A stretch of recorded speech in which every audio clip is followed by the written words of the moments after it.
Wickerbill as well around the world. Kevin Payne, wonderful to finally see the GTP cars live on the video stream. Well done IMSA for the extra 15 minutes. Shea Adam down in the pit lane. So we didn't see the number 25 car, but that was, let's remind ourselves, the second BMW. Let's just remind ourselves that was only the additional practice session. Yes, that was not mandatory running. That was a bonus session.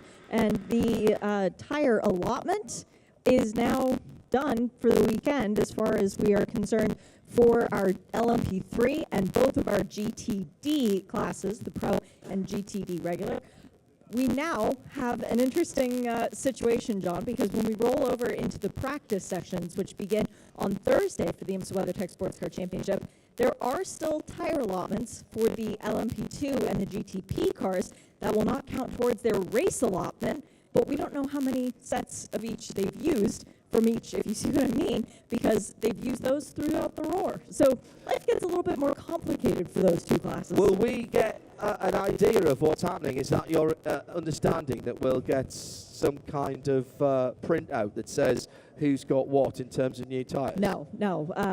That sort of information is collected by Michelin, but it's not often disclosed. But the thing that we can follow is that in LMP3, GTD Pro, and GTD, we can assume that when we get into the Rolex week, everyone has their allotted number of tires as written in the SSR. We know what they all begin with. We don't know what it is for P2 and GTP, if you see what I mean. Yeah, because it takes in part of what they've already used. Yeah? Correct. Yeah, I see exactly what you mean. More of a mystery. Right, so next, the most cars that we will see on the track at one time, I think, yes, will be...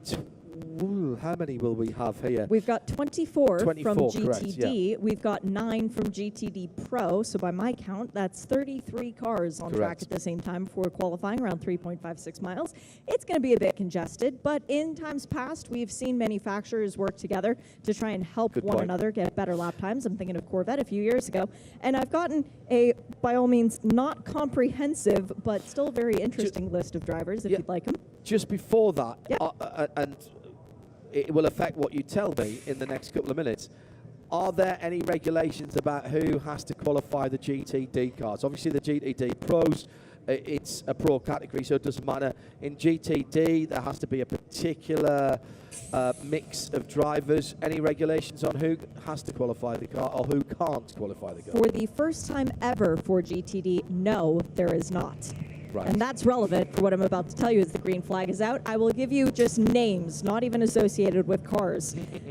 Vantor, Barnicat, Serra, Trinkler, Engel, Oberlin, Snow, Thielith, Halen, Molina, Rivera, DeAngelis, Potter, Fuoco, Magnussen, Ellis, Farnbacher, Kirchhoffer, Estrick, Goikberg, Prio, Fry, Andlauer, Bleekemolen, Marcelli, and Foley.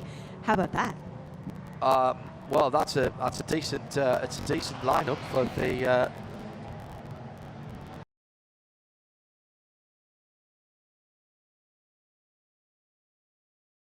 Threats evolve, so CrowdStrike evolved cloud-native protection to prevent breaches before they happen. After all, your business should make history, not become it. CrowdStrike, protection that powers you. To be adjusted. We've been talking all through this weekend about the huge amount of data that IMSA will be looking at. That is a brand new car. It's not run before in competitive situation. Neither has the Ferrari 296, and they've not really been threatening the sharp end of the field other than in the wet sessions. Both of those cars were quick in the wet sessions, but IMSA are collecting data all the time and have reserved the right to make changes before the race next week. Yes, and you might have noticed, John, in a common theme in when I was listing them off, there were a lot of platinum drivers in that lineup. All of the Porsches have elected to send out very, very, very, very, very strong drivers behind the wheel of those, and all of the Ferraris have factory aces behind the wheel of their potential threats. So it is clear intent by both of those manufacturers to show IMSA the true speed of their cars. Right, now this is qualifying, so this counts. The 61st running of the Rolex 24 Hours next Saturday and Sunday, which you can see and here live via IMSA Radio and IMSA TV. We've got plenty of coverage leading up to that point and various other races as well. However, we are about to set the grid, and we'll start with the GT cars. GT Daytona are GT3 category cars. There are two classes within this GTD class. The standard GTD, that is cars that is made up of, has to have at least bronze and silver drivers, whereas the GTD Pro can have all platinums. That's the factory class. It's the drivers that make the difference in terms of which class you are in. The cars are identical. Now, I say that, but there is nothing to stop you nominating yourself in the Pro class, even if you've got AM drivers, and that is exactly what the TGM 64 team and Aston Martin have done. And there are some quite sensible reasons why they have done that in this race. Owen Trinkler is going to be qualifying in that car. Now, what was that, Shea, that was pulling out? That was a Ferrari, wasn't it? That was the Cedillar Ferrari, yes. with it's Antonio Fuoco behind me Right. with that one. So back away from the fences just a couple extra feet if you are watching around Daytona International Speedway. At IMSA Radio, if you want to get in touch with us, 107.9 FM. Sound and vision at imsaradio.com and imsa.tv. No breaks, no blocks. Who's in the 63, John, the Iron Lynx Lamborghini? That is Andrea Caldarelli. Oh, wow. He is a hot shoe. That's the bright green. Number 63, just going through the chicane at turn 3 at the moment, down to the International Horseshoe. And again, remember, no tyre warmers allowed here, so you're not going to see blisteringly quick laps on the first lap. Also, these tyres coming from the race allocation, there are no specific qualifying tyres allowed in IMSA competition. Shea? The last couple of years, we've had Bill Oberlin and Robbie Foley sharing a Turner Motorsport BMW. They just left pit lane, one in front of the other. That was Foley in the 96 in front of Oberlin in the 95. The student and teacher are now, well, sharing the racetrack. And competitors. Jerome Blake-Moreland goes through the set, one of the first time. Trinkler to the top. Owen Trinkler in the 64 Aston. He has been very complimentary about working with Tom Ferrier and the rest of TF Sport. They know that car inside out at TF. They've won championships, they've won Le Mans. 49.4 for Owen Trinkler. And that is the only car under 150 at the moment, Shea. That car has been extremely fast all weekend as well, John, as the Iron Dames Lamborghini is back into the pit lane with Rahel Frey. Let me see, is she doing a drive-through? Does she have a penalty? Her pit box is the second to last, so if she is going to turn left, now she is, yes. All right, now, very important moment for Iron Lynx. Do not touch the car. The car is allowed to go back out, but no work is allowed to be done to it once the green flag is gone and the car has left its pit box. There's a torch being used to look underneath the back of the car, but as long as they don't touch it, it's okay. Single mechanic being watched very closely by an IMSA pit official. So driver, I presume, has offered something back to the pit that they didn't like. Who did we put in that car? Rahel Frey. That was Rahel, yeah. Okay. Out she goes. There's only two cars that I do not know the driver lineups, John. The number 75 Sun Energy 1 Mercedes. Fabian Schiller. And the number 32, that's the Kopphoff Mercedes. 32 is Michael Grenier. Thank you. I have the advantage of an Alcamel timing screen. Qualifying for GTD and GTD Pro, a car that's been getting faster all week. The number 66 JG Wentworth, green and white rather than the blue it was last season, gradient machine, as we've had the NTE Lamborghini spinning at turn 3. This is the number 42 car of Don Yount. Was that his outlap? No, it was not. And he managed to get in the way of the number 12, not intentionally, but when recovering, got in the way of the Lexus of Aaron Tielitz. Of the 12 car, yeah. And that was a big spin coming out of turn 2 towards turn 3. Dark blue on the right-hand side, light blue on the left-hand side. And Don decided to give us a look at both sides of that car as he turned it back into the action. Halfway through this session, Owen Trinkler with a 48.6, but here comes Mario Farnbacher in that Acura number 66, coming off a win at the last round of last year in GTD for Gradient at Motul Petit Le Mans. Farnbacher being associated with Acura and with Gradient for a little while, knows the team well. Mark Miller drafted in as well to that car. He did a lot of the early development with Gradient. Sheena Monk and Catherine Legg, almost like coming home for Catherine, she said. Raced for several years with NSX, almost won the championship when she was paired with Andy Lally. It was a partial season that year. It was Alvaro Parent and actually Super Mario who helped her towards that second place in the GTD championship. She was saying that it was familiar but different because the car is in its Evo version and it is quite a bit different to drive. But nice to be back in that mid-engine machine. Here comes Farnbacher and goes to the top. Gradient to the top. Kyle Marcelli in the 93 Acura. That's the second of the Acuras. That is not a full season entry. Big slide from Trinkler coming out of turn number 2 into 3. Losing time there for Owen. A 1:46.9 now. The time to beat. Marcelli up.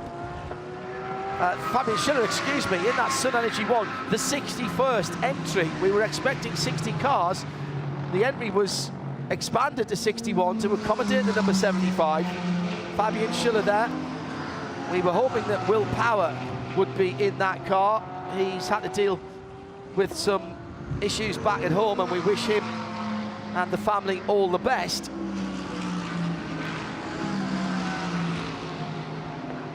The two Mercedes now second and third, with Mauro Engel in the 79 WeatherTech car in second place. That's the best of the GTD pros. Ben Barnican comes into 5th in the second of the GTD pros car. Michael Grenier improves to 6th. That's 4th in GTD. Nice mix between the GTDs and the GTD pros.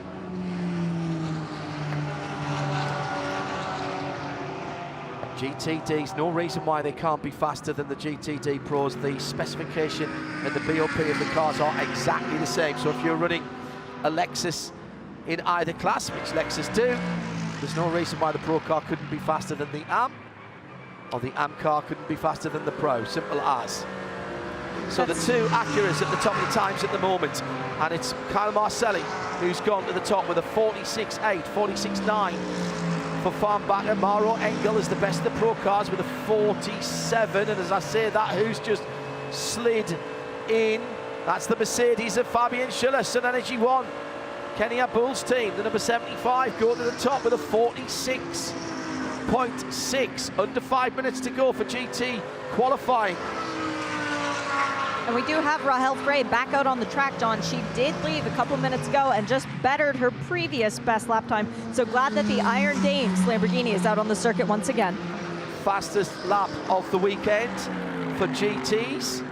Fabian Schiller pulls it out, found the key to the fast draw. The 75 is ahead by fully 0.2 of a second. No, it's not now, because Michael Grenier in the number 32 has just gone through into second position. That's another AMG Mercedes-Benz. And now it's just 0.046 of a second. Team Korthoff in second position. Marcelli for Acura in third position. Is another 0.2 further back in that Racers Edge Motorsport with WTR machine. As I say, they are only planning to do part of the season. Then the full season NSX from Gradient. Then the best of the Pro cars. Watch out for Ellis, John. Phil Ellis is on a very quick lap. His team is looking very excited. Okay, that is the number 57 Windward car, Philip Ellis. The Tecamet machine. Where did he bounce up to? P1. Goes to the top. That was a good lap. Shear, you read the body language of the team very well. 3 Mercedes at the top now, a 46.267. 3 AMG GT3s. Windward, Sun Energy 1, duking it out, just 0.45 of a second. Caught off in third. Then the 2 Acuras, then the best of the AMG GT3 Pro cars is the WeatherTech car. Wow, this is very interesting. Unusually, at the moment at least, only around about the top 7, top 8 within a second of each other. Maro Engel improves his time and actually goes ahead of the Gradient car. There's no split grid for GT, so if we have 4 GTD cars at the front, that will be the front 2 rows of the grid. Ben Barnicat, fastest in the final sector last time around. Is he setting up for a really quick lap in the Lexus number 14? See who else with 90 seconds to go still has the tyres. Sun Energy 1 machine going through the back chicane at Le Mans. Great run for Phil Ellis on just his 4th lap as well, so that was his 3rd flyer. And he's coming through the tri-oval, a little bit of darkness in the sky over to where the weather came from last night. Comes across the line, 1:47.9, does not improve, but he's got 1 more lap. And he's got a decent space on the racetrack ahead of him here in that white, red and blue number 57 at the International Horseshoe now. Then the chrome blue and flames Sun Energy 1 car, that's the 2nd place car, Fabian Schiller, not too far back from the provisional pole sitter at the moment, and just 0.045 of a second, half a tenth of a second between the 2 front row provisional front row starters, then 4 tenths back to the court of AMG GT3. That's a heck of a performance from them as well. Michael Grenier pulling it out when required.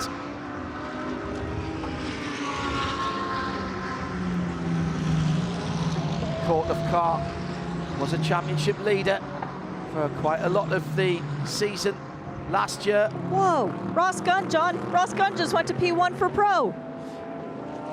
Only 4th quickest though for the GTs, but an Aston Martin, the heart of racing, number 23, with Ross Gunn at the wheel, has gone to the outside of the 2nd row and the best of the Pro cars. Checkered flag for Mario Farnbacher. He'll be no better than 7th in that number 66 JG Wentworth Acura. I think they'll be quite pleased with that. Inside of row 4 at the moment. Aaron Thielitz, 11th position and 8th in class for the 12 Lexus RCF GT3. Who's got pace? Ross Gunn has. He's put his own personal best in Sector 1 in the Aston Martin. Meantime, the Arrow Lamborghini has been grass cutting at the Le Mans chicane, but has rejoined. That's the number 78 car, driven by Misha Goikberg. Black and green machine. Through goes Phil Ellis. Does improve to a 46.0. 46.0 for Ellis. What can Schiller do? No, he can't improve. 46.3. There's 2/10 of a second between them. Grenier's still out there, and he's going well in the middle sector. Maro Engel goes up to 4th position and takes pole in GTD Pro for WeatherTech with a 1:46.7. Now what can Ross Gunn do? Not great in the middle sector for Ross Gunn. Got to pull something out the bag in Sector 3. In that 23 Aston Martin, can't do it. 3 GTD cars at the front, and they're all AMG GT3s. Roman De Angelis, can he do anything? He's got a decent lap going, but he's not going to be there. He's lifted off in the middle sector, and in fact he comes into the pit lane So 4 AMG GT3s at the front of the field, 3 of them running in the GTD class, and then the top of the Pro class is the number 79. So Windward take pole position with Phil Ellis. It'll be Sun Energy 1 on the outside of the front row for GTD. Row 2, Michael Grenier for Korthoff and WeatherTech, the best of the pros. That's the 4 Mercedes. Best non-AMG has still got an AMG power plant and gearbox, of course, the Aston Martin Vantage GT. So the top 5 cars all running the same basic running gear. Aston Martin do actually quite a bit to that engine, but you get my point. They are supplied from AMG. Ross Gunn, second place in GTD Pro for Harter Racing, and the inside of row 3. Cal Marcelli with the Acura in 6th. Then the Pro Lexus, Ben Barnicat, the number 14. And on the outside of that, fourth row, excuse me, is the Gradient number 66. Top 10 made up by the McLaren, Marvin Kirchhoffer. That's a really good run for Marvin in the Inception car. And the Aston Martin Vantage GT, the 27 car of Roman D'Angelis. Shea Adam is down at the appointed spots. You're not at the end of the pit lane, Shea, for the pole sitters. Where are the pole sitters going to be directed to? We are in a much safer spot than the penalty box at the end of pit lane. No, we are in the place that everybody tries to get to for next Sunday afternoon. It is Victory Lane at Daytona. So there is a little stand set up for the Motul Pole Award, and we await the arrival of Windward Racing, and it doesn't matter to them. Qualifying session, qualifying race, they win them all. It's their second consecutive year starting this race on pole, John. Thanks, Shea. I'll keep an eye on those cars coming around to you. They've all been held at pit in whilst the prototypes are waved out onto the track. They would have been held at pit ins so that they can all be taken Correct. directly to scrutineering, not go through the Michelin pilot garages. It's the MDX Porsche leading the Fat Buddha Porsche. That PMR. was another thing that was a little bit messed up for us, though, John. We had Jan Magnussen and Antonio Garcia on track at the same time. Ah, yes. Yeah, can't have that. No, but the pole winner will then come down through the Rolex chute, make the hard left turn, and drive onto the checkered flag pavement, and then they will receive their Motul Pole Award. Do you get two pole sitters there, I presume? Correct. Let's see if I can pick them out for you then. Sun Energy 1 will be the next one to go through. There is the 57, so that's going to be waved straight on. And looking for the Pro car, which is the Mauro Engel in the WeatherTech livery, so red, white, and blue. Yeah, that must be a long way back down the line. Mauro does like his track time. It's right behind the right Porsche, which is that lovely light blue and black colour. So that's another 3 or 4 cars back, and the right car, number 16, has left a bit of a gap between everybody else. So you will get the GTD pole sitter first, being Phil Ellis. Now, it's my understanding, Shane, correct me if I'm wrong, that we don't split the GTD and GTD Pro field, so they will start GTD, GTD, GTD, GTD Pro on the first 2 rows of the grid. That is how we have done it in the past. We've never had a GTD car on the overall pole before, if you will, or the overall GT pole. But we've also never had the ability to have any driver qualify in GTD. That is new to this year. And we should note, we did have a bronze driver participate in qualifying, at least one. John Potter, he gets a new set of tires should he start the Magnus Racing Aston Martin for the race next Saturday. Yes, that's a new regulation, isn't it? Yes, and it's a new set of tires. It's not from their allotment either. So it's basically a bonus set of tires for doing qualifying. Have we taken away the regulation that says the qualifying driver has to start the race yet? No, that still exists. Right, so he will get an extra set of tyres then? Correct. But if he does not start the race, they don't get the extra set of tires, and then they forfeit all their qualifying points. Yeah, so they would then get put to the back, and they wouldn't get the extra set of tyres. I see. Sorry, yes, I see where you're going with that. Sorry. It's all good. Bit dim. In my defence, I was up at 5 o'clock this morning because there was a football match back in the UK that I wanted to watch. Well, there we are. That is the first competitive qualifying session of 2023. And Mercedes AMG have done rather well, locking out the front 2 rows of the IMSA WeatherTech Sports Car Championship and the 61st running of the Rolex 24 at Daytona. Shea Adam is waiting for the pole sitting drivers. They look very nicely, both parked there in victory lane together, those 2 AMG, Shea. Well, and it's because Mauro Engel knows what it's like to park in victory lane. And the funny thing is, the last time he did it was with the car that parked up just ahead of him. The Windward Racing machine is Mauro Engel, 2021 Daytona 24 Rolex winner. Now he's 2023 Daytona pole winner. Very good gymnastics to actually get out of the WeatherTech Mercedes. I'm very impressed by that. And for Mauro, this is a first, because first pole position.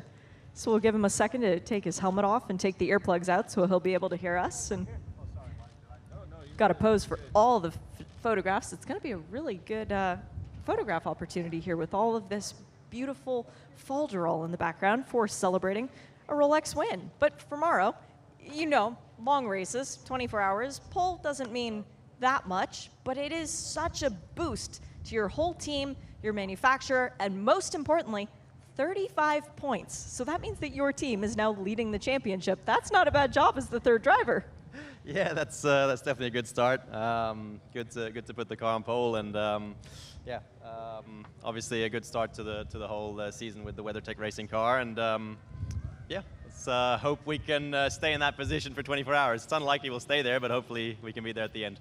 Was there much left in the car? It seemed like you were pushing pretty hard out there. Yeah, definitely pushing really hard, trying to get the maximum out of it. To be honest, not fully happy. I mean, obviously, you saw the lap time, so some of the guys in Equal Machinery did a bit of a better job.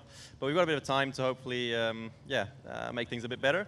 And anyway, overall, a great place to start, and a great job from everyone. Does this mean that your teammates have to buy you a dinner now that you've got them the championship lead? I would say at least 2 dinners, one from Jules, one from Danny. Congratulations, Mauro. Thanks. Mauro Engel pole for the GTD Pros, but as he said, similar machinery, 3 of them ahead of him in terms of time. That was the 32 Korthoff car, the 75 Sun Energy 1 car, and Phil Ellis has the pole position for GTD and the best GT time for the 61st running of the Rolex 24 Hours of Daytona next weekend for the number 57 team. Well done to Phil Ellis and the Windward Racing. Same thing could have been said a year ago, because Phil, I was talking to you after the race as well as the pole winner. It's pretty cool that you've been able to do this. Doesn't matter if it's a race or a qualifying session, but were you expecting overall GT pole today? You know, we just gave it our all today in qualifying. Of course, it's nice to be the pole car overall in the GT class as well, but I think from the momentum we had last year, we wanted to continue into this year, and that's what we've done. And it just shows that we have a great team behind us, supporting us and giving a great car that is capable of doing so. Well, for the next 6 days and 23 hours at least, you guys are leading the championship, and this is a full season effort. How important are those qualifying points to you and Russell? It is pretty important. We saw it last year. It's very close to the top at the end of the year, and they don't give up many points depending on the position of the race. So of course, every bonus you get early on is a nice one to have, but it doesn't mean much for the race. Unfortunately, it's going to be 24 hours. You only have to leave the last minute, so it's a nice thing to have, but it doesn't mean much. You know how to win the watch. Good luck doing it again next weekend. Thank you very much. Thank you. Shea Adam down there in the pit lane, and while she was talking to our pole sitter, you will have heard the very, very distinctive sound of V8 engines as the LMP3s, 9 of them, head out onto the circuit. And happy Chinese New Year to Yu Kanemaru, who is out in the Duquesne number 87. This is the Fast MD Racing. Till Bechtelsheimer on duties for JDC Miller Motorsports. It's Gar Robinson for the 74 Riley car. Guillaume de Oliveira for the number 43 MRS GT Racing car. And Shea Adam has the rest of the drivers who are qualifying, Shea? Oh, no, I don't, though, John. But I can sorry, tell I thought you. that's what you were saying. Nope. There's a very good reason as to the drivers that you are seeing out in these cars, because LMP3 does have a limit, if you will, as to who can qualify the car. It must be a bronze-rated driver or a silver-rated driver who is under the age of 30. Yeah. So that limits who we can see in the car. Cameron Shields behind the wheel then of Performance Tech's number 38. Jarrett Andretti for the Andretti Racing number 36. Lance Wilsey, Sean Creech Motorsport number 33.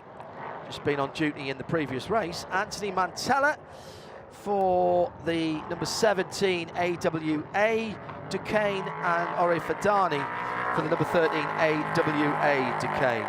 So that's 4 Duquesnes and 5 Ligiers, that's right, isn't it? Yes, it is. So pretty even split. 12 minutes to go. These lovely, sonorous V8 engines with just 9 cars on the track. One would hope that they'd get a bit of easy running. It's the number 36 that goes through underneath me now for Andretti Autosport, and John Andretti down into turn 1. Dakota Dickerson has done the quickest laps in this car earlier in the week, and the time that we are looking for is somewhere near the mid 142s. That's what Dakota was doing early on in the week. Cameron Shields, who's out there at the moment, has the lap record. A couple of seconds quicker than that, 42 and change. And Cameron picking up the pace quite early. In fact, I'm just seeing now that it is Dakota Dickerson behind the wheel of that car, so of the 36 Andretti machine. Sorry if I misled you there. Timing screen just catching up with the cars as they went across the line. Just check some of those. Big lock up for the bright yellow number 85, and that's not going to do the tyres any good at all. That's the JDC Miller Motorsports car, Till Bechtelsheimer. Now, is it Till though? Because we've had a couple of changes on the timing screen. No, it's not. It's Luca Mars. Yep. Okay, my apologies. So it took a lap for the driver IDs to catch up with who was in the car share. The other one is Nico Pino behind the wheel of the 33 for Sean Creech Motorsport. Yeah. My apologies. I was a little previous on giving you those qualifying drivers before they'd actually tripped the first lap around. And it is Luca Mars who's quickest at the moment with a 45.3. That will come down. Cameron Shields in second. So Cameron looking to reprise his quick time from last year. Dakota Dickerson, Guillaume de Oliveira is in the 43. At least we got that one right for MRS GT. Scar Robinson the 74. Ore Fadani, yes, we got that right. Anthony Mantella and Yuki Amaru. Nico Pino goes to third. So 45s and 46s. Guillaume de Oliveira to the top for a moment. 45.1, but a 44.8 by Luca Mars, and Cameron Shields delivers on the promise that we were building him up to with a 144.204 and 2 fastest sectors, 1 and 3 for that number 38 Performance Tech Motorsport machine. Coming down to halfway through this session, far fewer cars here. Guillaume de Oliveira going very quickly in the first sector in the number 43 MRS GT racing car. That's a sort of grey and black machine.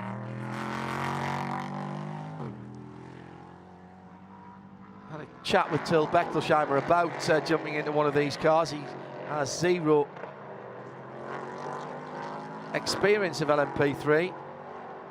But most people that I've spoken to telling me that GT drivers get on with them rather well. 144.2 for Cameron Shields is now half a second ahead of Dakota Dickerson in the Andretti car. So performance tech from Andretti, from JDC, from MRS. And Shea Adam has the most bizarre report that I did not expect this, Shea. Yeah, there are people all up and down the pit lane going, is that rain? It's bright and sunny, you still need your sunglasses on. But indeed, there are sprinkles coming out of the sky. We've got some dark cloud overhead, but a break in the cloud coming. I can't imagine it's going to be anything other than what we euphemistically call psychological rain. It'll be on the windscreens of the car, but you've got to believe that the grip will still be there from the tyres and the racetrack, and that's certainly what's going on at the moment by Guillaume de Oliveira. He's just gone up into second position and cut the gap down to 1/10 of a second in that dark grey and white MRS GT car.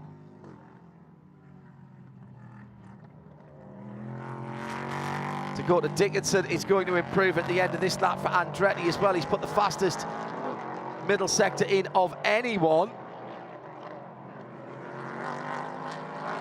6.5 minutes still to go, live on IMSA Radio and IMSA TV, setting another pole position here for the Rolex 24 Daytona next weekend. This for LMP3. Dickinson goes to second in the Andretti car. It's 1/10 now between Cameron Shields and Dakota Dickinson, and another 10th back to Guillaume de Oliveira.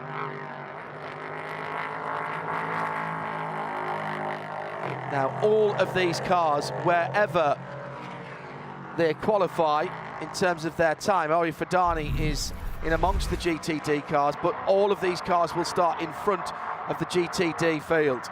Just to remind you, that bump just after the first apex and the third apex of those bumps, first apex and second apex, excuse me, of the Le Mans chicane, really upsetting the number 43 MRS GT racing car. Sean Creech Motorsport, Nino Pino to the top for the number 33, 43.6, and the gap is now 1/10.5.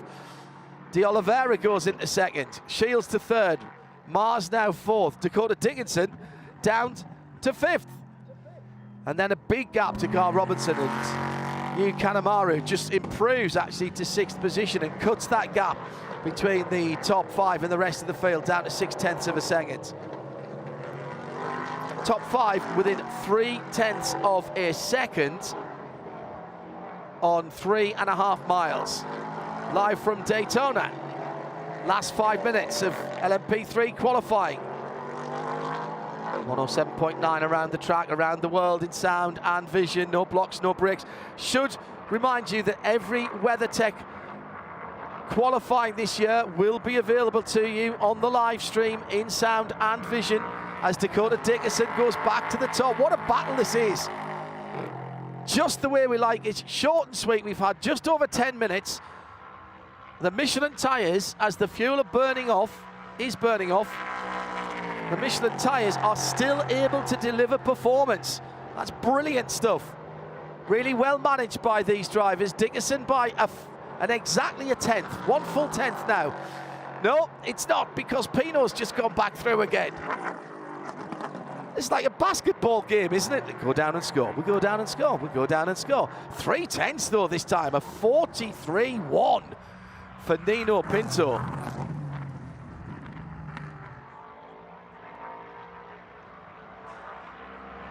Still about a half a second away from the time that Cameron Shields set last year here. He's gone up to second and halved exactly the gap between Pino and Dickinson. So the top three, make that the top four now, is Guillaume de Oliveira in the 43 MRS GT car, the black and silver machine. They're all within 0.360 of a second. That's your top four. Then 0.6 back to Luca Mars. A second to Yu Kanemaru. Ori Fadani closing in as well, as is Anthony Mantella. And they've almost got themselves ahead of all the GTDs. What have we got left? 3 minutes to go. So at least a couple of laps. Cameron Shields putting another good lap together, fast in the first sector. Gar Robinson going out onto the high banks. He'll turn sharp left in a moment or two in that very distinctive bright blue and orange, but he got a nasty kick as the car jumped to the right.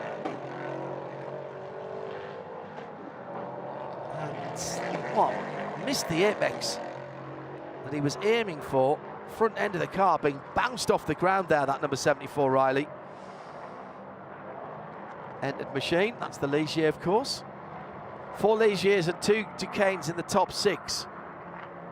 Oh, really good lap by Nico Pino last time around. 43-1.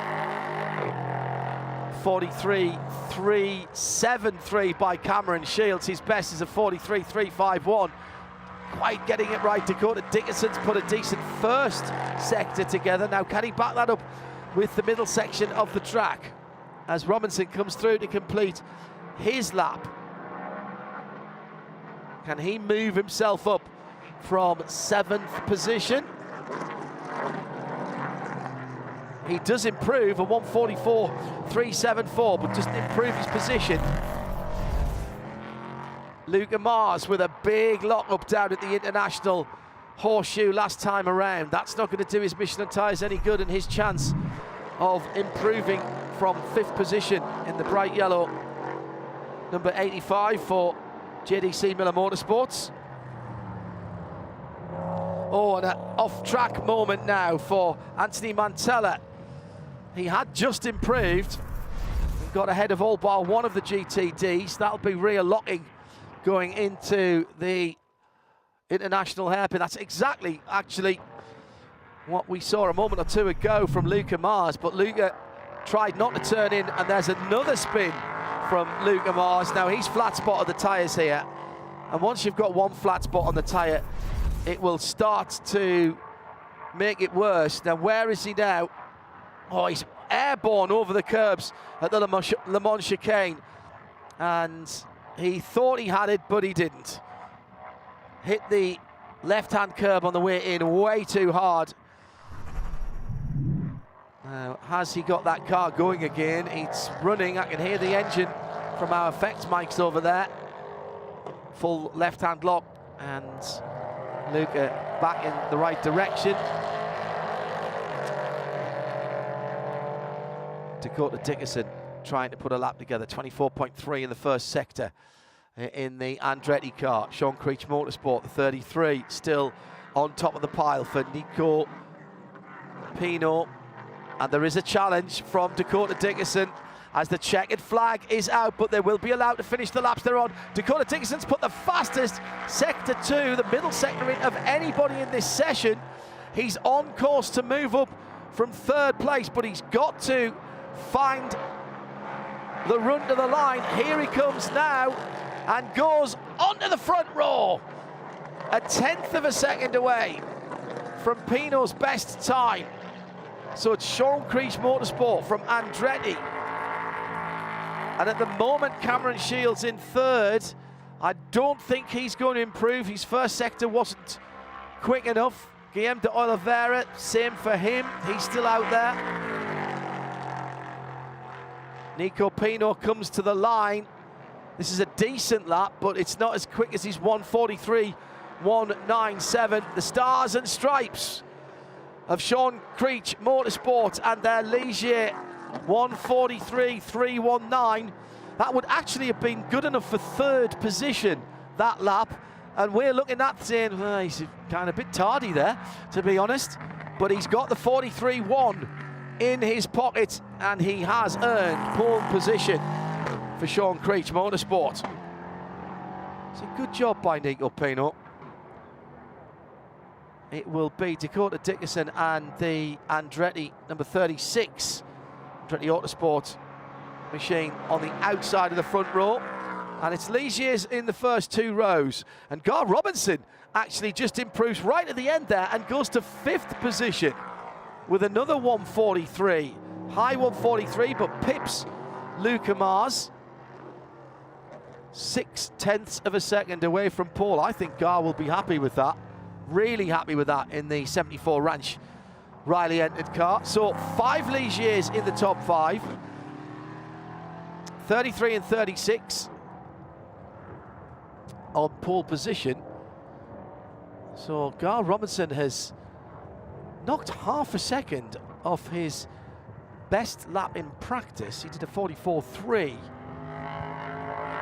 Best lap on his 9th lap of 9. So Sean Creech, Motorsport, Andretti Autosport on the front row. Cameron Shields on the inside of row 2 for Performance Tech. Then the MRS GT number 43 car will be on the outside of the second row. The Riley entered Ligier on the inside of row 3. And the first of the Duquesnes is the bright yellow number 85 JDC Miller car, if the tyres are okay. You're allowed to change 1 tyre if you've got a problem with it. If you change any more than that, you have to go to the back of your group. They'll be alongside the 87 Duquesne, that's Fast MD Racing, and Ori Fidani, AWA, on number 13 car. Then at the back of that grid is Anthony Mantella. Now, he hasn't done a time that would put him ahead of Phil Ellis and the GTD pole sitter, but all of the LMP3s will start ahead of all of the GT cars. Well, that was entertaining, Shea Adam. They weren't on the track at the same part of the track, but they were duking it out as if they were battling towards a checkered flag. Ultimately, the top 3 are within 1/10.5 of each other, and the top 5 down to Gar Robinson are within just under 7/10, and it's a pole position for Nino Pino. Yeah, and for Nico, just 18 years old. Nico exactly. Pino. It's his second Daytona. Johnny raced here last year, didn't actually finish the race, but coming into the race this year, if you can't beat him, join him, right? Come to the team that finished second in the Rolex 24 Hours of Daytona last year. Before we do an interview with Nico, I want to harp on the fact that you said 5 Ligiers in the top 5, and yet we've had the VP Challenge, both of which were won by Duquesnes. So it does go to show that 2 different chassis manufacturers, there's 2 different areas of logic, both work towards being equally quick here at Daytona.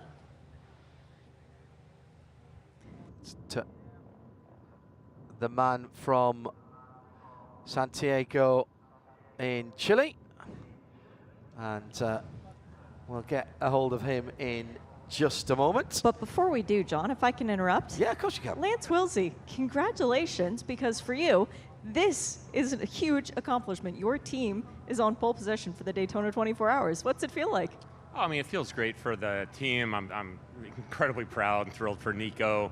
But, you know, equally important, the whole team. I mean, as everybody who's here knows, I mean, this is a team sport. It's a team effort. And, you know, we were struggling a couple of days ago rolling off the trailer. We were far from where we find ourselves today. So team put their heads down and, you know, couldn't be happier. I mean, you know, this is what we all strive for. This is what we all want to see. And, you know, 18-year-old kid puts it on pole, you know, 3rd race in the U.S. Man, it's pretty awesome. Track conditions were a little bit different today. Now, you had the advantage of doing a race. Did you learn anything during the VP Challenge race that you were able to tell Nico to help him? Because it's a lot greener than it was last time he was in the car. Yeah, I mean, it really came to just a couple things. You know, with the rain we had last night, track was green, which he would have picked up on very quickly. And then with the, you know, headwind into turn 1, tailwind into the bus stop, it created a little bit of different dynamics in the car, just with regards to what to expect and things like that. So, I just, you know, I didn't distinguish myself by any stretch in the VP race, but I was out there long enough to get a feel for the track and things. So, no, it's outstanding. You know, and this is why we come to Daytona, and this is why we're here, and it's just a great outcome for everybody involved, man. Couldn't be happier. Thank you so much. Congrats to you, Lance. Thank And you. now we'll have a quick chat with Nico. Nico, pole position, Daytona International Speedway. There is no place grander to get your first ever pole. How hard were you working through that session? Well, of course, we did a lot of pre-race preparation. It was very tough out there. The conditions changed a lot from yesterday. We worked a lot with the team to get the car into a position to fight for pole and also to prepare for the race. And this is just starting. It's a 15-minute session versus 24 hours. So now focus on the next week. You must have had great radio communication with the box. You're pole, you're not pole, you're pole, you're not pole, to just keep pushing harder and harder. Yeah, they told me at the beginning, of course, we decided to wait a little bit to not have any traffic and have a clear lap ahead of us, and they were keeping updating the gap to the other guys and everything, but I think everyone did a great job keeping the car, putting it in a good position for qualifying, so we're pretty happy. First pole position in my career, so in a special place, of course. Congratulations. Thank you very much. I think somehow that he won't forget his first ever pole position. Daytona International Speedway. What a very calm young man there.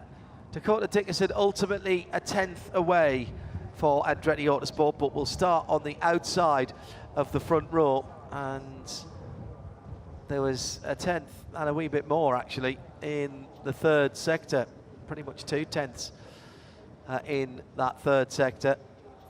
So maybe the guys Andretti. Interestingly, the pole sitter, Nico Pino, took pole position and managed to do that without a fastest sector. Wow. By that. Interesting. Very interesting. Very interesting indeed. We stay with the prototypes, of course, and the LMP2s next. We're qualifying for the 61st running of the Rolex 24 Hours here at Daytona. IMSA Radio and IMSA TV together. And it's LMP2 next, and this of one's which there are 10. Sorry, Shay, go ahead. This one's easy to tell you who's driving because it is mandated in the rulebook that your bronze driver must qualify the car. So you look at the entry list, you see the little B next to their name, and you therefore know who's qualifying the cars. But would you like me to tell you anyway? Oh, can I do it? Yeah, go for it. No, go on, you can do it. No, no, no, I was only kidding. No, we have 10 cars, all Oregas, with the Gibson V8 engine. I'm just scanning through to make sure none of them have got more than one bronze driver. None of them do. No, I can confirm that. Well done. All right, so the 04 CrowdStrike Racing by APR will be George Kurtz. Mr. CrowdStrike himself. Indeed so.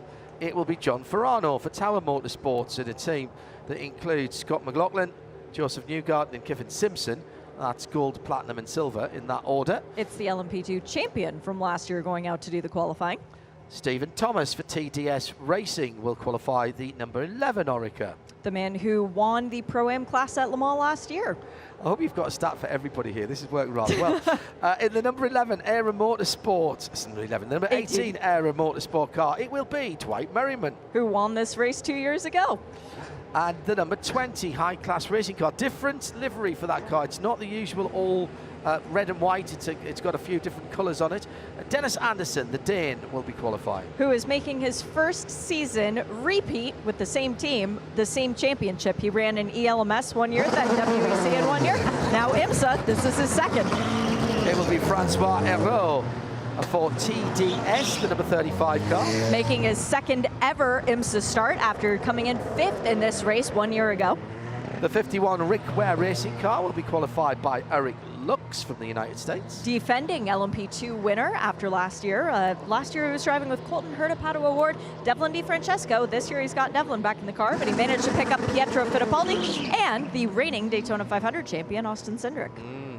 PR1 Matheson Motorsport, the number 52 car. This is the Wins coloured car, and it will be Ben Keating, the man with the most mellifluous voice in the paddock. And the man who is not only defending WEC GTE AM champion, he's going to drive with Corvette Racing in the upcoming year, and he's one of 12 drivers in this field who has won each of the 4 big IMSA endurance races. The 55 Proton competition, Orica, it will be Fred Podard. One of our favorites who has climbed the ranks through IMSA. He did race in the WEC last year, but now he's back home.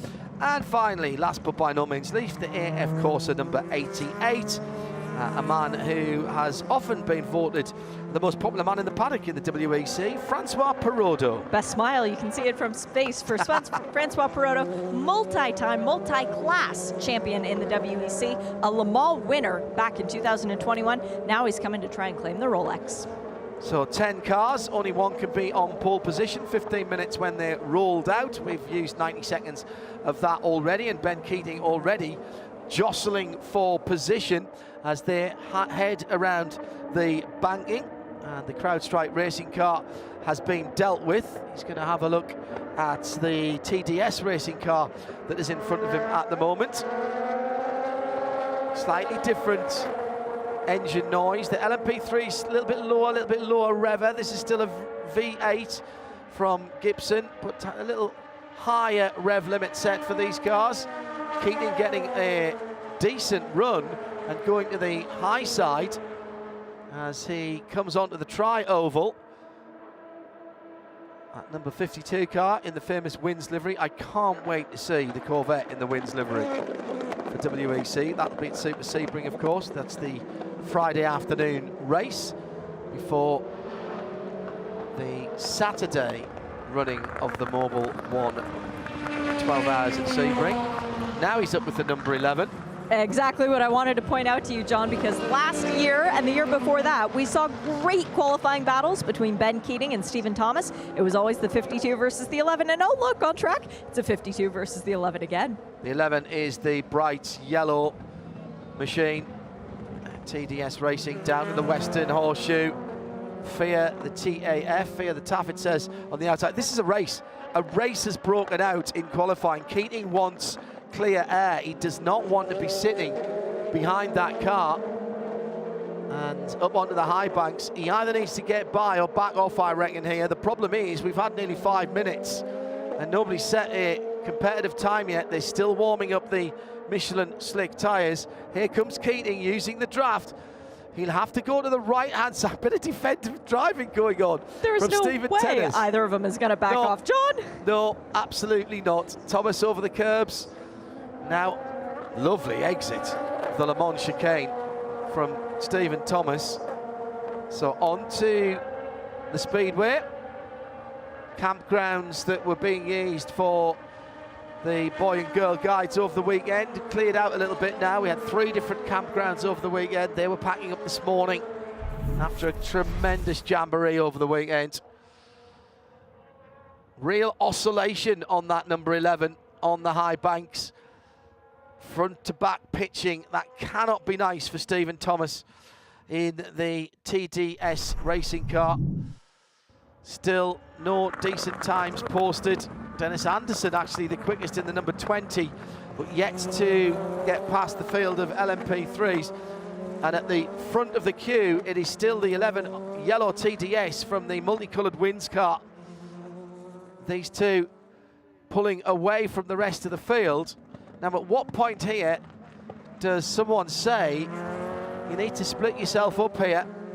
I don't think Ben Keating's getting his best run on this circuit. Nobody down below 144 at the moment for these P2s, and we'll expect to see something quite a bit quicker than that. Should be somewhere near a 140. Up onto the high banks again for the Tower car. That's the number 8.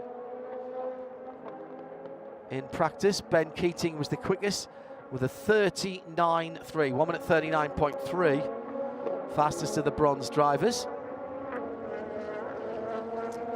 So we've got a ways to go for that. Dennis Anderson, a 44.3 is the best. Number 8 car. We put John Ferrano in that car, didn't we? At the start, yep. Man from Canada. And defending series champion. And this race, of course, for P2 is not a round of the full season. And this is just the Michelin Endurance Cup. And I think, Shea, that's the same with LMP3, isn't it? Yes, this is not a championship round for P2 or P3, but for the Endurance Cup, you are correct. It does count toward that. And the reasoning behind that is for teams who want to do the full season, but perhaps don't want the extra expense of a 24-hour race. Yes, and for drivers who maybe have saved up for this race for their entire lives. We've got a couple of those to do it as a single event, To do it as a single event. Yeah, it works both ways for that. Yeah, very good.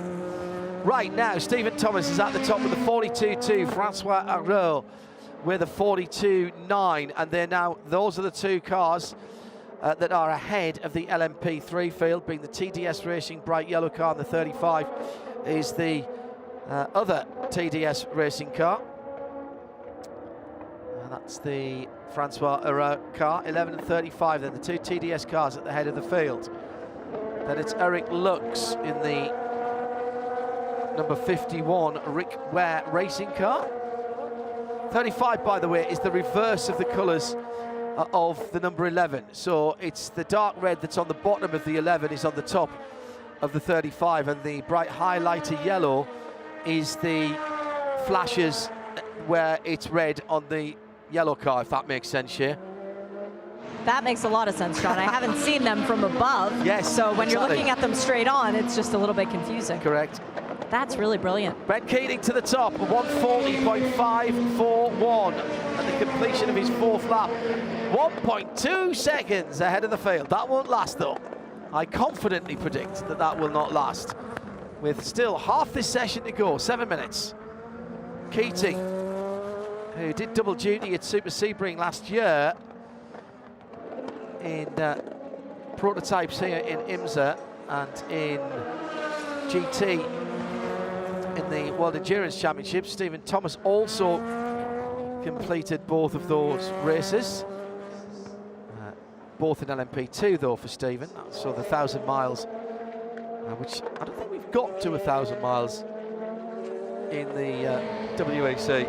You're correct on that. Sebring, since it has come over to be part of the IMSA event. Last year we had that red flag for all the lightning in the area. Lightning in the area last year scuppered any thought of that, and Toyota on its roof, in fairness, earlier on in the race. 6 minutes to go. Keating, Herault, Thomas. So Herault has just gone ahead of his teammate, but a quick lap coming from Stephen Thomas in the number 35. Excuse me, in the number 11. Herault in the 35. Ooh, did I hear some tyre squeal there? Somebody getting something wrong? No. Here's Ben Keating to the line. He's just behind Stephen Thomas on the track. Stephen did not improve, not a great last sector. And a 43 from Keating. I did hear some squealing, and it's the number 8 car, John Ferrano, the Tower Machine, into the tyre wall hard, backwards. And that is at the Le Mans chicane. I thought I heard in the background some locked up tyres. Okay, teams, bring Turn your 7. cars back to the box. Yes, back to the box. Do not sit in the fast lane. Correct. And the other thing that it's important to say, John, that was about 9.5 minutes of green flag time. Right. Meaning, if we do not get the extra 30 seconds, I don't know how they would do that, actually, because we don't have a championship order to go off of from this season, and we don't have any official practice times. We've only had test sessions. I think we might find that the clock stops with a couple of minutes to go. It's still running for now. I'll keep up on that. 4:46 to go. Again, there's no time pressure here in that there's nothing following the qualifying session that we're in now other than the GTP qualifying session and then the rest of the afternoon. Oh, 2 cars involved. The number 55 is out there as well, the Proton Competition blue car. Oh no, now that's Fred Pordad. That's Fred Pordad, and that is at a different part of the track. So let's see if we can unpick what happened with Fred's car at least. Fred went straight on at turn 6. He should have been turning left onto the banking and went straight on. He's knocked the left-hand fender off the car. The headlight's gone. The headlight's gone, the headlamp carrier and the wheel arch is gone. He's got a lovely flat stop spot on the left-hand front Michelin, which is going to be jarring him all the way back round. That's what he's going to sound like on the radio on the way back. Copyright Adrian Cronauer and the helicopter sketch. Meantime, the number 55 Proton Competition car, Fred Pordad, is coming back. The 8 car is not. That car has rear wing damage, right rear suspension damage. AMR safety vehicle are there. This is the number 4 Chevy truck, official truck of IMSA and AMR intervention. Oh, I'm so pleased. All the cars came back to their boxes and none of the teams are touching the cars. Good. So nobody is going to be losing their lap time. Excellent. Clock's still running though, isn't it, John? Just under 3 minutes to go. Yeah. We need about, I would say, 45 seconds to be safe. So I'll keep an eye on Tanny and make sure that she doesn't pick up a different flag, because then we'll be very confused as to who will start on pole for this race. I'm guessing, though, that, by the way, I should say the good news is that John Ferrano is out and walking unaided. Excellent. Still got his helmet on. Just stretching his left leg in particular. Looked like it was a fairly substantial impact, but these cars are carbon tub, very, very safe. The 2 Cayenne rapid response vehicles, Porsche Cayenne rapid response vehicles, are on site. Meantime, Shay, you should be able to see the number 55 Proton competition car and Fred Podard. I could. Oh, no, he's pulled straight into the paddock area Very behind smart. the MSR machine. Saving his crew, pushing it back down the pit lane once the session's done. Yeah. He's going to have to do a little bit of an Austin Powers style 3-point turn to get himself into exactly where he needs to be. Quite a few spectators on the top of the garage. It's always a good place to be. There's some picnic tables up there as well. Good afternoon if you have joined us here. There's been a decent crowd through Friday, Saturday and today, Sunday. So thank you for coming out. I suspect as well, as we drove around this morning for breakfast, that quite a few of the RVs that have been parked up are in their spots for next week. So people are making a 10-day trip of this and finding themselves something to do on Monday and Tuesday before things kick off again on Wednesday. This gives me the opportunity to remind everybody that if you're coming or you're already here, it is the Fan Festival on Wednesday night at Daytona. Over 100 IMSA drivers will be signing autographs. That's an awful lot of paper you're going to have to bring. A lot of Sharpies. A lot of Sharpies as well. Yes. It's the biggest collection of Sharpies that's ever been seen. We'll have dueling pit stops to crown a pit stop champion. And also I'll be on stage with the MSR GTP driving crew for a question and answer session. I'll get you to ask some of the questions as well from in front of the stage. 30 seconds left. I think the clock's going to run out here, Shay. Penalty for cars 8 and 55 for causing a red flag. So that means they lose their fastest 2 lap share, isn't it? For causing a red flag? It is the loss of your 2 quickest times. The question is, will it be assessed to the 55 and the 8, or just the 8 because the cleanup is taking longer? No, both of them. Yes. It says right. both of them on the timing screen. And I have an answer. Oh, I see a BMW, first and foremost. I would believe that's a 25 that did not make it out for the last practice session. It might have been the 24 that went back to the garage, though. Can't see it from this distance. Just to continue to whet the appetite for the Wednesday, I've asked Johnny Knotts. We've got Alexis, and we've got one of the Iron Lynx Lamborghinis that's going to be involved. Now, we're not sure if it's the Iron Dames yet. Is it? It's the what? That's for the dueling pit stops. That's the dueling pit stop. Okay. So we've got the series staple Vassar Sullivan crew, who is phenomenal at their pit stops, versus the newbies with Iron Lynx. It's going to be pretty fun. Now, I wonder what we're going to do with this session. I don't think we quite got to 10 minutes of green flag. We running. did not. They're trying to figure it out next door to you right now, John, so you might see a lot of arithmetic on boards. They all look pretty chilled out in race control. As they always do. At the moment.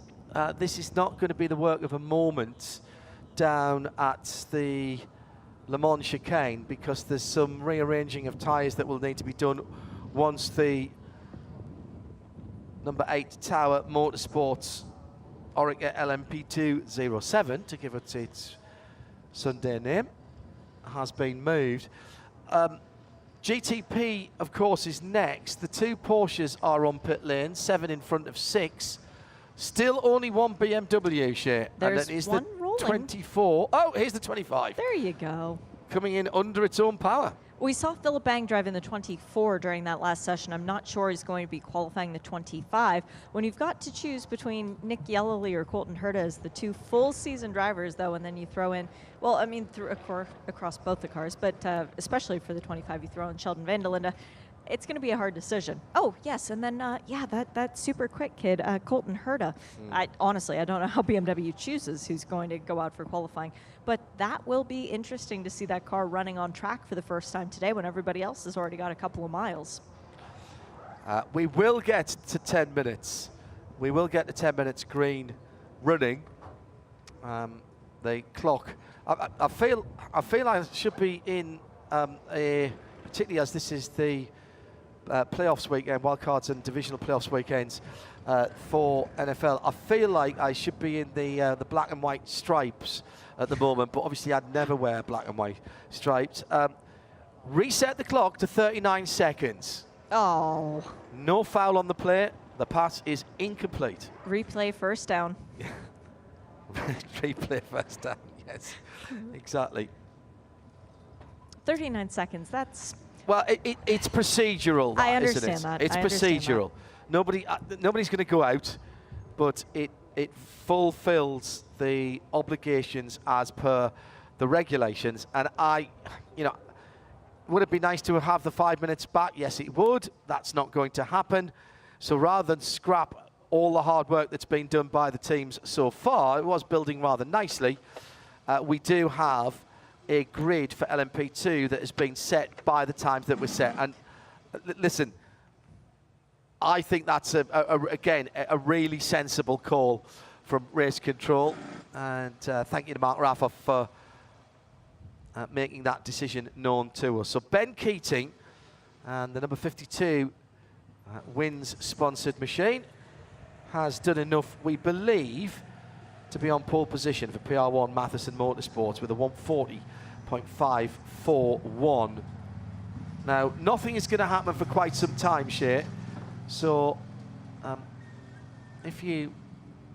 where have you positioned yourself now?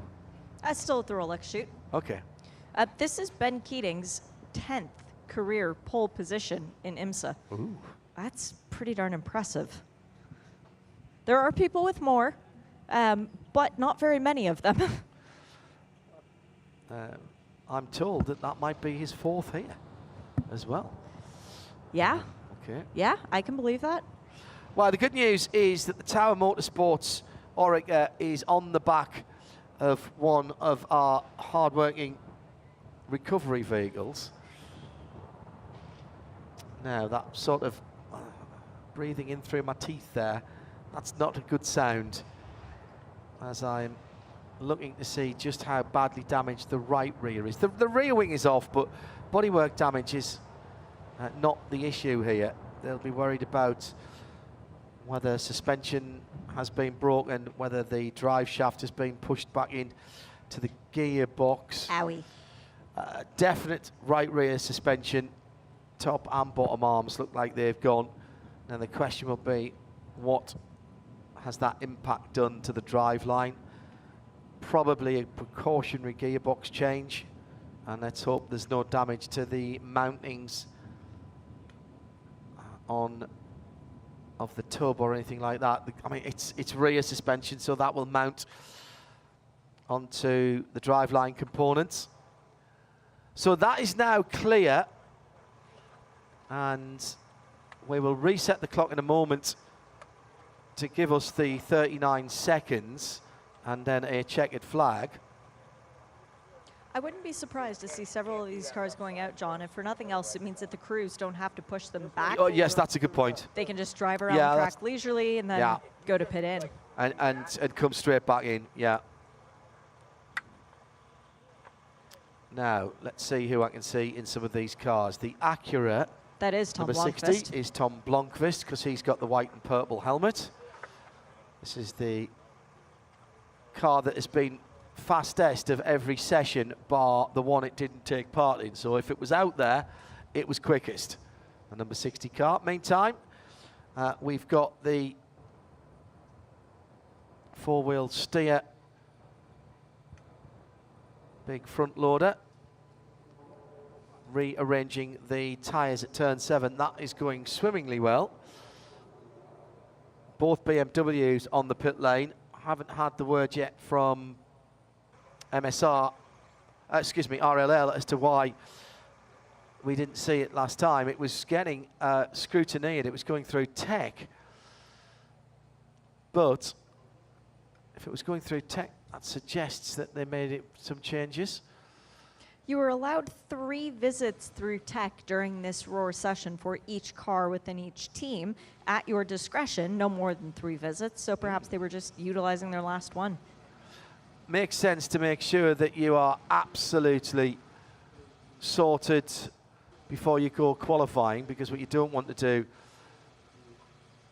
is to go out there, get yourself a pole position and find out you're a mil low on your ride height or your rear wings sticking out a bit too far.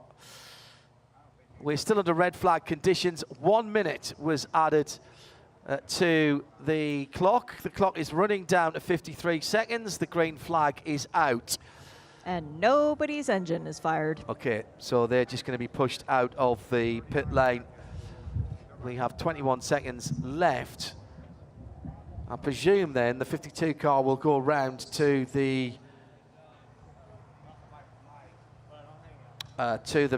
victory circle, Shea.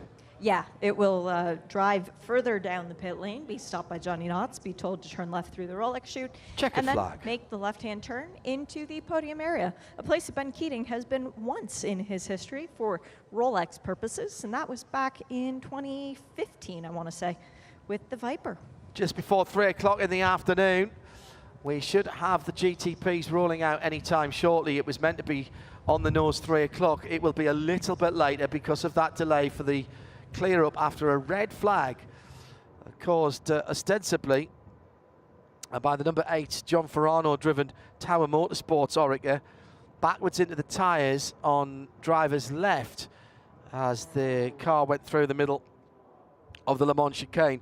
At the same time, or near enough, we had the Proton Competition Fred Pordad driven Orica, the number 55 car, the blue machine, going straight on at turn 6 instead of turning left and going up onto the high banks.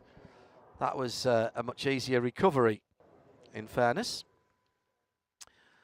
So it is as follows in LMP2.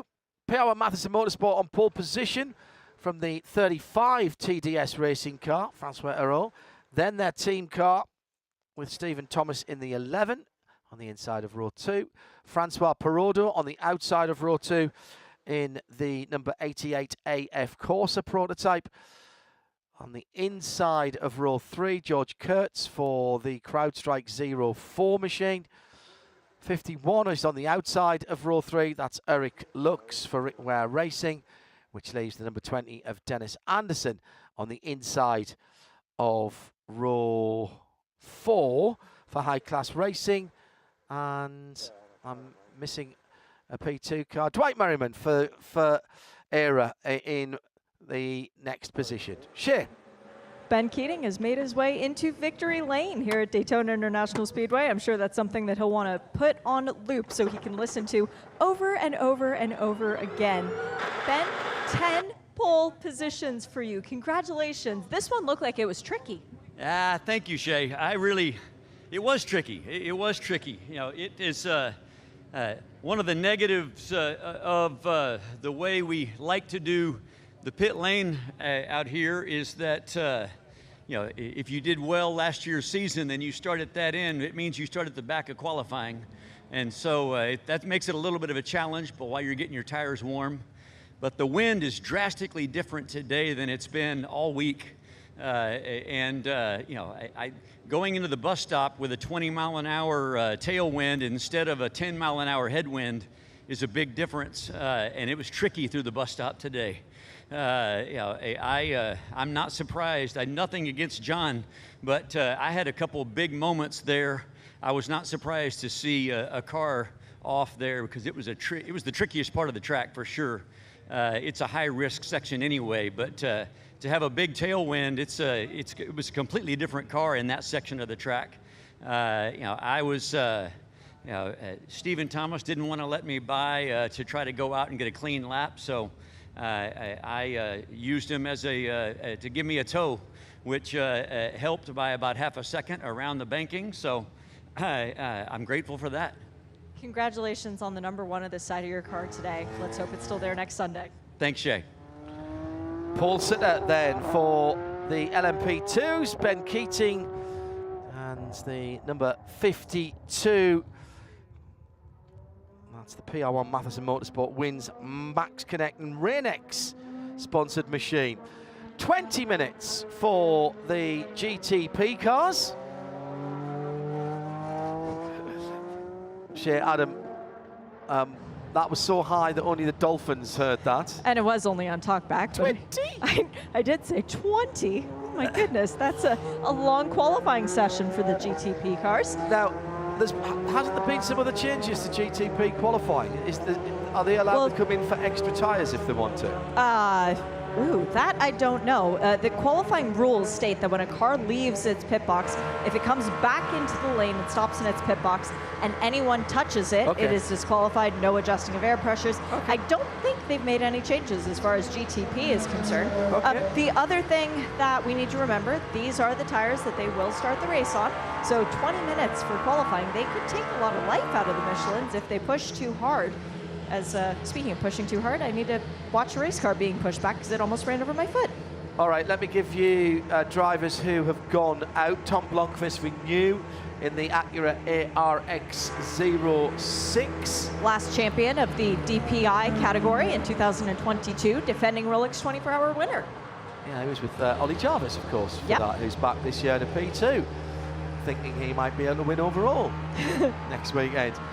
Is Ricky Taylor, who's gone out in the number 10 Acura, and at the moment, I think that's the sum total of cars that are out on the track. Just the two Acuras. Wow. They're going out in alphabetical order.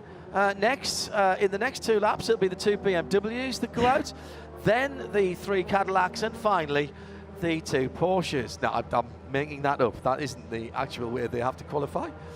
That would be amusing, right? It would make sense to me. Yeah. I do like things ordered, you know that. Yu Kanemaru, by the way, was the only sorry, not Yu Kanemaru, the 18 Dwight Merriman car was the only LMP2 that didn't get ahead of the LMP3s. I'm not counting the Tower car and the 55 car because they were penalised their laps, so their times are way down in GTD land, but they will still start ahead of the LMP3s, which will start ahead of the GTDs, but GTD and GTD Pro will start as per their times. Ricky Taylor sets a 1:38.5 as his for opening gambit, if you will. Interesting what Ben Keating said about the wind, and the tailwind in particular, and how it would have been easy for John Ferrano to lose it in the bus stop.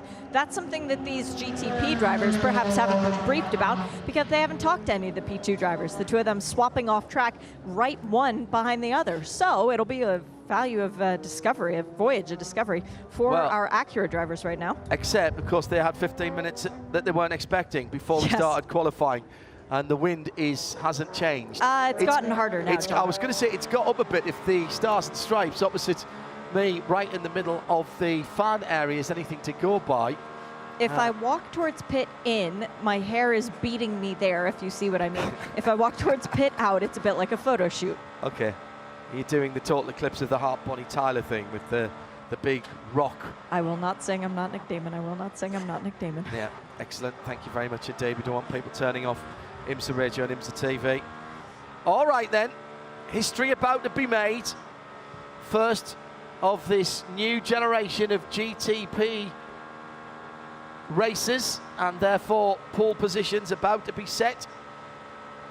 Very long time flat out for the number 10 of Ricky Taylor, who goes through. BMW moving, John. The 25 is going out onto the racetrack, and that is a yellow helmet, I think. That is Nick Yellowly.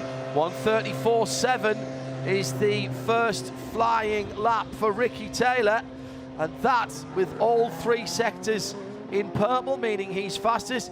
We reckon that's the fastest lap of the weekend in GTD.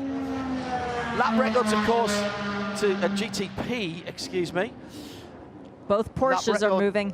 Sorry, Shay. Lap records will be set in the race, of course, but we can have a qualifying record. I'm prepared to allow that. Felipe Nasser, and I think that's still Philip Eng in the 24 BMW. I did not see who was behind the wheel of the number 6 Porsche. Is that still Nick Tandy? I'll tell you in a moment. Okay. Yes, it is Nick Tandy, Nick Yellowly. So to the 2 Nicks in the 6 and the 25 BMW, 6 Porsche, 25 BMW. We are only a second away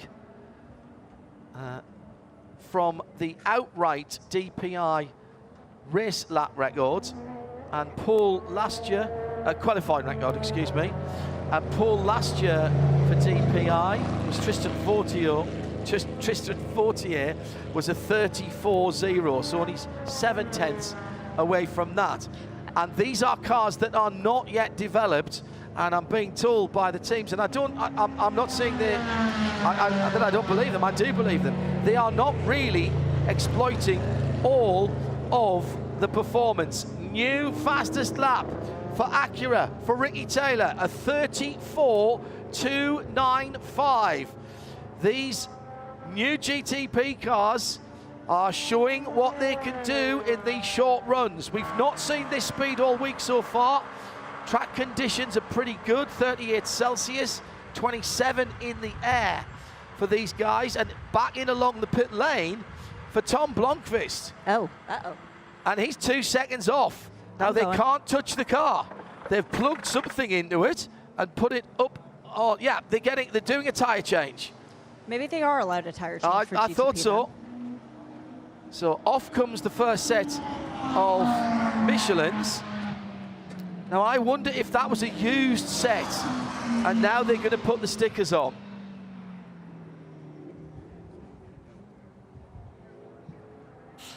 So this could get even faster. Felipe Nasser back behind the wheel of the number 7 Porsche 963 with the black pinstripes. We still haven't seen Sebastian Bourdais move in the 01 Cadillac, John. That's the yellow one for Cadillac Racing. Yes, that's the only car that hasn't rolled down pit lane as yet. So a little different in terms of the qualifying for this race. 20 minutes, not 15. And the team's allowed to bolt on a new set of tyres within that 20 minutes. We're almost halfway through. I'm keeping an eye on through the binoculars. Tyres have gone back on the number 60 car. I'm waiting for that to hit the ground. So they'll be making sure they get into clear air. The blue-fronted number 2, blue 2, that's the Cadillac, very low to the ground and scraping the skid plate through turn 3 and 4. And there was a downshift before it got to start-finish there. That car hammering the skid block on the ground for a good 15, 20 yards. Now into the International Horseshoe. Cadillac, the biggest capacity engine, normally aspirated V8. And if you're trackside, listen to the downshifts. I would say it sounds like gunfire, but it's actually more like a small field gun as they shift down. Last 2 cars that or the only car we hadn't seen, the 01 Cadillac going out. That's the car with the yellow front, and the 60 goes back out on a second set of tyres for Tom Blomqvist. Ricky Taylor, 134.198 has improved again. So very impressed by this. Teams have done a lot of testing, a lot of distance and reliability testing. They freely admit there's work to do on these cars. Drivers getting used to the systems and how they integrate with each other. Remember, that these cars, chassis-wise and engine-wise, well, they've been worked on fairly closely, but some of the other components, notably, big lock-up down at the International Horseshoe for, that's the number 31 Whelen Cadillac. And Pipo Derani just locked up the inside front, the right front, as it was unloading as he was turning in. Let me get back to my point there. Some of the other major components, notably the hybrid system, is an off-the-shelf component and has to integrate with the rest of the systems. It hasn't been designed specifically for the individual cars, as would happen in hypercars with, say, Ferrari, Peugeot or Toyota. That means the drivers have got to do a little more in the cockpit in terms of changing some of the multi-switches. Fast lap coming in for Felipe Nasr, goes to second for the number 7 Porsche. Acura, Porsche, BMW, Acura on an out lap for Tom Blomqvist, and he'll have to bring those tyres up to temperature again. Drivers telling me that during the race next weekend, expect to see something maybe as much as 20 seconds a lap for the first couple of laps off the pace. Then the 2 Cadillacs in 7th and 8th. 7 minutes to go. And we've not yet seen anybody else in to the pits for a change of tyres. Ricky Taylor then holding sway by a 1/10.5 from the 2 Porsches. Big off for Tandy. The left front of the car, and this again is at the middle of the bus stop. He's pulled away. It's bodywork only, but it's a lot of bodywork. He was purple in section 1 and 2. The left front suspension and the front wheel is not pointing in the correct direction. Bits of bodywork flying off the car as he tries to get it back. He is driving the car. And that is again at the same point. Ben Keating was telling us how difficult it is going in there with a very stiff tailwind. That effectively lifts the back of the car, of course, as you're turning it in. When you want the downforce under braking, you're not getting it there.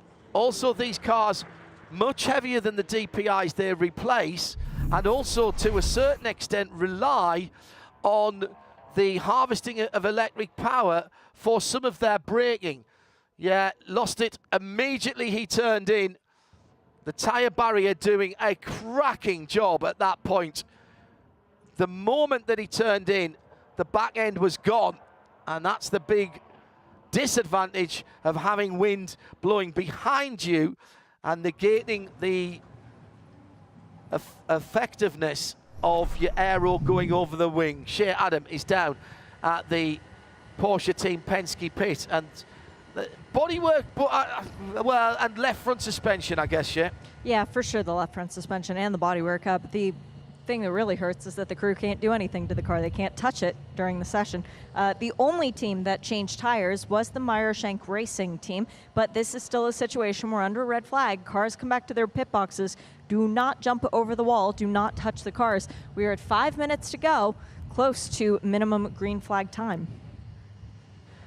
Yeah, rather, we're seeing again under the bodywork of the Porsche 963.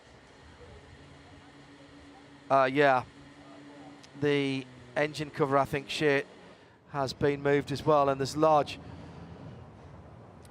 There are some rather large pieces of bodywork. Nick Tandy gets the dubious honour of being the first official in competition crash for a GTP car. Public. Yeah, in public, yes, the absolutely. saddest thing that I can see, John, it's missing the P of Porsche across the back of the car. So somewhere out, yeah, Porsche, somewhere around the track there is a silver P waiting as well. But yeah, the engine cover just with about a half-inch gap now on the right-hand side, still fitting perfectly on the left. Wow. Yeah, well, Nick will lose his time, of course. His time. Two fastest laps. Two fastest laps, so that'll be the back of that part of the grid. That's the least of their worries at the moment. They'll have a late-ish night tonight. was well up on the time in terms of the first 2 sectors, so he was on a very, very good lap indeed. And his best sector 3 before the accident was right there with what Ricky Taylor had done. So he was on a pole lap at that point, I think it's fair to say. Various pieces of Porsche coming back in the back of a pickup truck. Got to get across the line though to get credited with the points. No time recorded as yet by Sebastian Bourdais, of course, because he was just out when that red flag came out, and that's how you roll the dice when these sessions. Blomqvist didn't get a lap on his second set of tyres, so he's languishing down in 7th position. All right, we're talking about a 24-hour race. Now Blomqvist can go again. Did anybody else change tyres there, Shay? No. Nobody was allowed to touch the car under red flag conditions. Oh yes, good point. All right. Well, they won't have time to come round and do that now. So smoke them if you got them. You got to play with what you've been given now. So I'd watch Bourdais, because he's going to be on the freshest of all the tires, having turned the fewest number of laps, and Blomqvist, of course, coming in for that pit stop. They can't tarry around this lap. We're down to 2 minutes now. Oh, and interesting, the Konica Minolta Acura has not left its box. Clearly Ricky Taylor feels like what he's done is good enough for pole. Well, or he's letting everybody else go. His door is open. Alex Lynn's door is closed as if he is going to resume in the 0-2 Cadillac, but Ricky Taylor is sitting quite comfortably. A fast lap is a 34. We're down to a 140 now. There's no time to get around. And I think the 0-1 of Bourdais got to get a wiggle on here. He's at the back of the line, in behind the 24 BMW of Philip Eng. So this is a one and done here. The drama of these short sessions. Remember that the 60 car, Tom Blomqvist, stopped for tyres but did not get his fast lap. The 0-1 car hasn't done a lap that's been scored.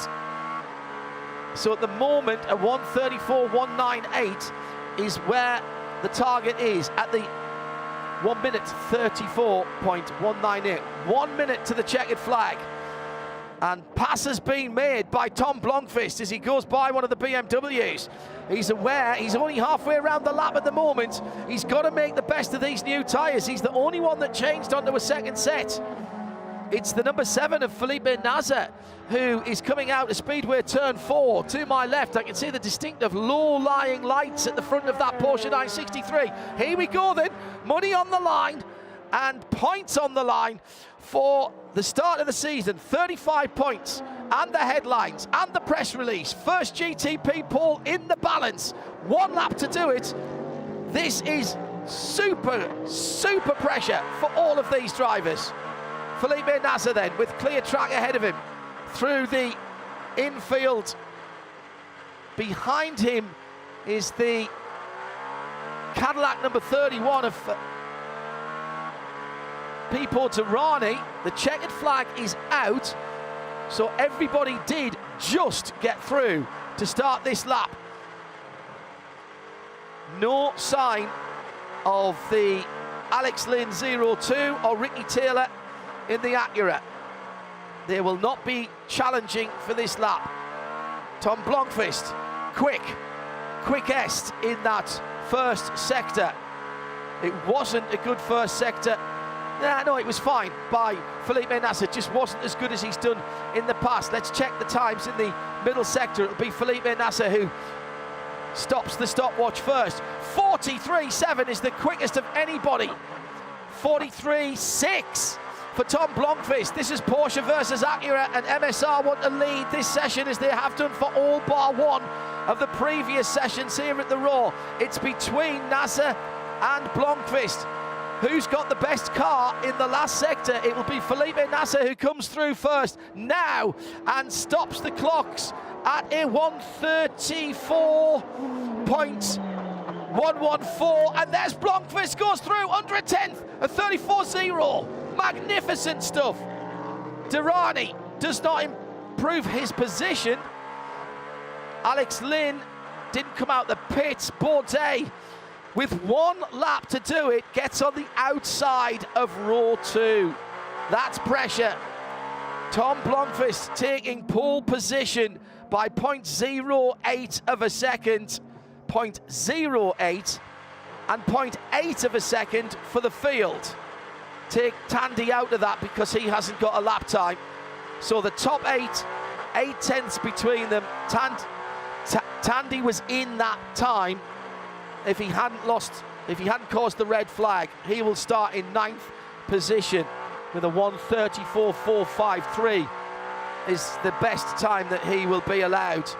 The battle was between Porsche and Acura, Felipe Nasr and Tom Blomqvist, and it goes the way of Tom Blomqvist. The Brit takes it, and every session in which the 60 car from MSR has competed in this weekend has been out there. They have been quickest, and the headlines belong to Acura and to Michael Shank and to Tom Blomqvist in the first GTP pole of this new era for the 61st running of the Rolex 24 at Daytona. And Mike Shank has literally walked around this pit box hugging everyone he can find. Mike, first pole, it's all good. You have a lot to celebrate with this, don't you? You know, it's a tribute to HPD, Honda, Acura, the team, all the engineers, all the mechanics, and especially that driver today. That driver today, for 1 lap, I mean, it's just incredible the risk we took, but boy, did it pay off. And you guys, defending series champions, you now come in with the 35-point advantage, so you're still leading the championship. That matters as well. It all matters. Every point we need, because the race is going to be a tough one. We knew we need to get maximum points, but I just can't tell you, this joy feeling I'm feeling right now for this team and all the folks at HPD, Dave Salters, Calvin Fu, everybody that works on this team with HPD, it's mind-blowing. It's great. You guys have been prioritizing every session to try and get this pole position to be the fastest across the board every session you participated in. You were P1. What does that mean? I mean, David Salters put it on Wayne and I to prioritize this thing, and we did it. Both teams exceptionally well. We had a great qualifying with both cars, and we're really proud of the effort and the way the two teams have worked together in the last 6 months, specifically even during our DPI championship hunt. This we knew was always the priority, and we got it done. I'm just so freaking happy. Congrats, Mike. Go celebrate. And that David Salters you mentioned, that would be the head dog of HPD. Oh, yeah. The expat Brit. And Tom Blomqvist should be back with you. I suppose he's got to go round to Victory Lane. You couldn't hitch a lift, could you, Shay, to manage to get Blomqvist? If it wasn't an electrified car, I might be a little bit more inclined. I did actually study the briefing very well to figure out when it is safe to touch the car and when it's not. So I know that if there is any blue on the car, you do not touch it. Correct. But yeah, it's just green right now. Very interesting that Acura, the top brass at Acura, very keen on MSR prioritising their single lap speed, and indeed every time that they have been involved in a session this week, they have topped the charts. I think the majority of them were Acura's 1 and 2 in fairness until that session, that extra session that we had earlier on today to give them an opportunity to run in dry conditions before that qualifying session. Blomqvist just waiting for the roll into the Victory Lane area. There's a green light on the side of the car, which is what Shea was talking about, so that means they can push that car. And all of the cars in that qualifying session went faster than the previous best that we've seen this week. And Blomqvist 3 1/1000ths of a second faster than the pole position of the last DPI pole position set here last year, Tristan Vautier's time. That is an extraordinary feat for these cars. For these cars in their first flush of development, as opposed to a DPI 6 years into its development cycle. So if we thought that the look and the sound and the excitement of Porsche coming back was enough for us in GTP, we've got the pace already. We've got the pace. Now, have we got the reliability? That is very a very interesting question. And you might be asking if they're already as fast or faster than DPI. Did they really need to slow down the P2s? I think that will be looked at going forward. Maybe not this year, but certainly going forward.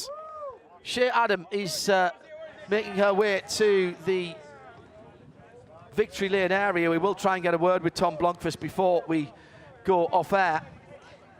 He's just taking his helmet off now, John. Might be able to dive in there as he pulls that shiny purple and white lid off. That was quite a display from Tom Blomqvist, who did qualifying a few times last year and put it on pole more than a few times as well. But that's another one of these things where it's all good, get tyres, oh, red flag, we're not going to get out. And then, oh, yes, we are. I mean, that's great mental acuity and being able to press a big reset button in your head. Exactly, and for Tom, I really want to know, did that extra set of tires make the big difference? Because he was the only one in the entire pit lane who had that advantage. Let me just cut through here. Mike Levitt and Rick Dole taking some photos for IMSA. And Tom, it's another pole position, except this time, it's at the World Center of Racing. That had to be an incredible lap. And that's David Salter, who's just cut in. Yeah, we could do a team interview here for Tom Blomqvist. When you only had one lap to get it done, you got it done. Yeah, that was a bit wild. I mean, I had no real reference, to be honest. I just kind of had to wing that one a bit. I mean, I knew I had a good car. I knew if it was under me, I could do the job. But yeah, I mean, the tires weren't even up to temperature. I just kind of licked the stamp and send it, sort of thing. So. Yeah, fantastic job by HPD Acura, my team, IMSA, Orica. They've obviously built a fantastic car, so yeah, it's really promising ahead of next weekend. But it is 24 hours of racing before we can set our sights on being back here again for another year. So yeah, a lot of work still ahead of us. So what was the mindset? What's the pressure? Everyone knows there aren't spares available. You can't crash the car, and you just see someone damage the car, and you've got one lap. How do you put that together mentally to go out and perform? I don't know. I think I'm obviously probably. Good job, man. Yeah, I don't know. Maybe I'm a bit lucky with some genetics that some things don't faze me. I don't know, but yeah, obviously I've still got a lot of confidence after last year, and the team obviously have full faith in me to do the job, which